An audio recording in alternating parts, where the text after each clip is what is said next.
আওয়ামী লীগের সাধারণ সম্পাদক এবং সড়ক পরিবহন ও সেতুমন্ত্রী ওবায়দুল কাদের জানিয়েছেন, ঢাকা শহরে ব্যাটারি চালিত ৩ চাকার অটোরিকশা বন্ধের ব্যাপারে নেওয়া সিদ্ধান্ত আজ মন্ত্রিসভার বৈঠকে বাতিল করেছেন প্রধানমন্ত্রী শেখ হাসিনা।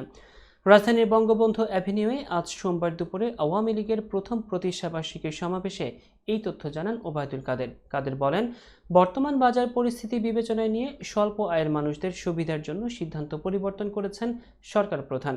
গত 15ই মে সড়ক পরিবহন ও সেতুমন্ত্রী ওবায়দুল কাদের রাজধানীর অলিগলিতে দাপিয়ে বেড়ানো বিপজ্জনক ব্যাটারি চালিত রিকশা বন্ধের নির্দেশনা দেন।